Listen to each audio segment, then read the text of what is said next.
and welcome back to Ask Dr. Saira, the show where I answer your questions about spiritual growth, personal development, and mental health.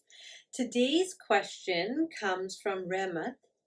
Remath asks, what do you do if your parents are older and you are the only caregiver? What about boundaries?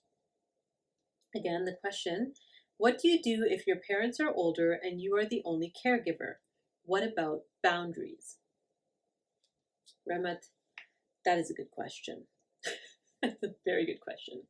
So this thing about boundaries, I wanna take a minute to just challenge you about this notion of boundaries. Okay, so we have this story right now in popular culture that like people need to set boundaries, right? So don't let people push you around. Set your boundaries. Say no, and look after yourself.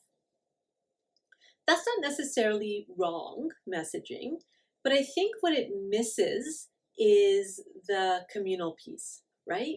So if it's just all about us and our boundaries, then there isn't room for caring about what anybody else needs, right? It's just about what I need.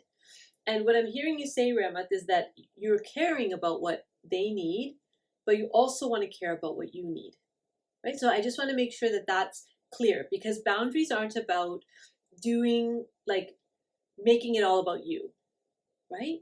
I believe that we need to find a way to have other people like ourselves be okay, and also not like drastically wreck our relationships with other people either. I think that that's important.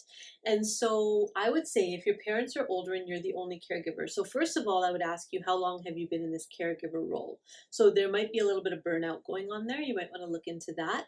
I actually have a course, an online course on burnout that you might want to check out.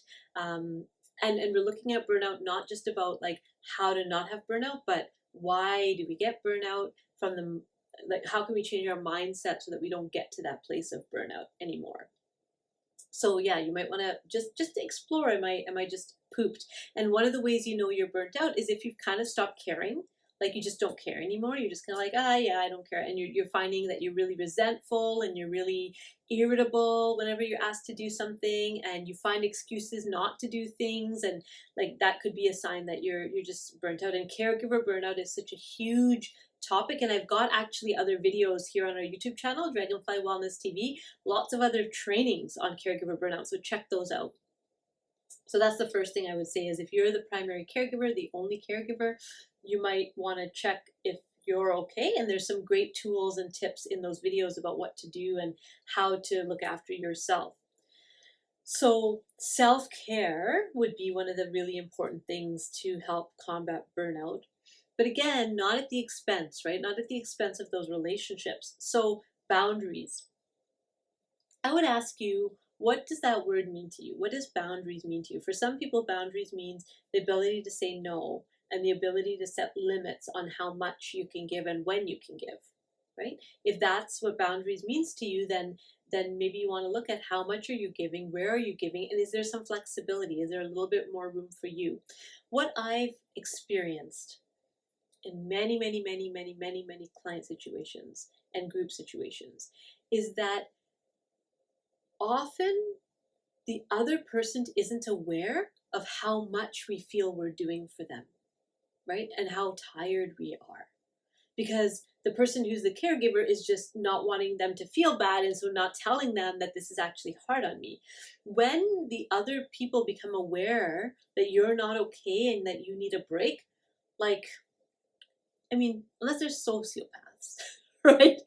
They're going to get it. They're going to kind of, and so part of it is that dialogue. Are you having that kind of honest dialogue with your parents in a way that's still, of course, respectful, and, making sure that they're, like I said, you're not shattering that relationship, but around some of the things that you might need and why, right?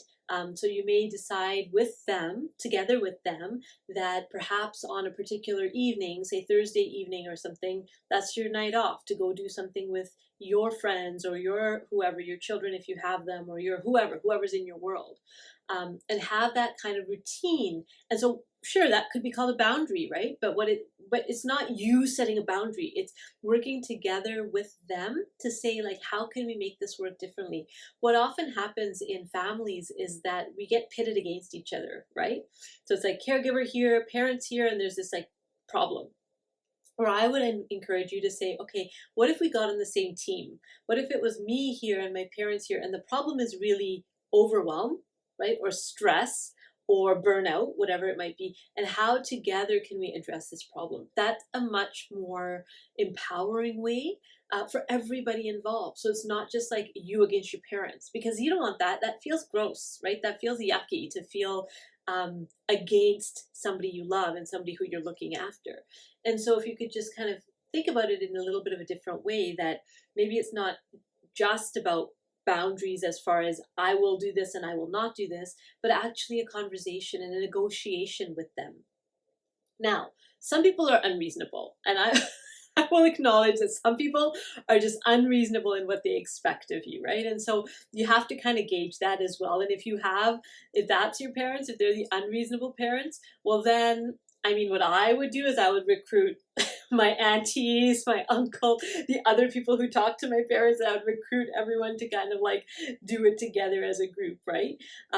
Because there are people, hopefully there's somebody who can get through. I know my mom's best friend is somebody who I, whisper in her ear when she's not hearing it from me. So there's ways to get through to each other, because sometimes people are just used to having things a certain way, and they're not sure what anything else would look like, and so they're not willing to change because they don't know what that other thing might look like, right? Your parents don't want to lose you as a caregiver, and so it could feel like if you're doing a little bit more for yourself or finding ways to replenish yourself, that's somehow going to disrupt, what you have going on. And so to be willing to be in that unknown space of, okay, I know this isn't what's working.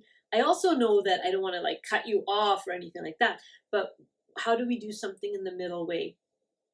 So that's what I would say to that, is that if you're the only caregiver, first of all, get some supports for yourself with burnout, if that's what you're going through, with people that you can like vent to and get it out and just kind of go through it. There's actually probably some great caregiver support groups in your area if you wanted to look into that. Support groups are great because you get to be around other people who are going through a similar thing. And when you sit with those people and you talk to those people, you'll notice that like, oh yeah, okay, and you can brainstorm together, right? Like this, oh, I tried this and this worked. And, we have our support groups in our Dragonfly Wellness Center, and those groups are fantastic for people to kind of say, oh, wait a minute, yeah, I'm not alone in this. So we have a men's support group, we have an LGBTQ2 plus support group, we have a women's support group for depression and anxiety. So I mean, you're welcome to join us, Remat, but I'm sure in your area as well, there might be some support that you can get out there. And then the second part of your question, what about boundaries? You heard my thoughts on that. Boundaries to be set in a way that's collaborative, in a way that's inclusive, and in a way that's like looking at the best for all involved, which takes a little bit more effort and time, right? Takes a little bit more. And being willing to be a bit flexible. A boundary is not a wall, right? A boundary, I like to think of boundaries as this permeable space where, I can give a little if I need to, but there's a point at which I will not cross, right? So maybe you have to determine what that point is for you, and boundaries can change.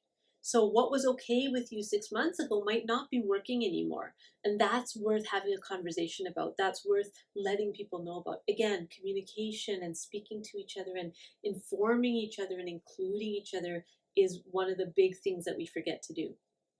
So those are my thoughts.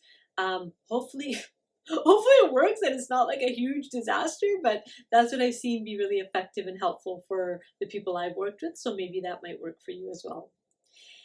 For those who are watching, if you have a question that you want me to answer, send it to me. You can email me here. The address is right here. And hopefully I can answer your question in one of our future episodes. So until we meet again, take care. Talk to you soon.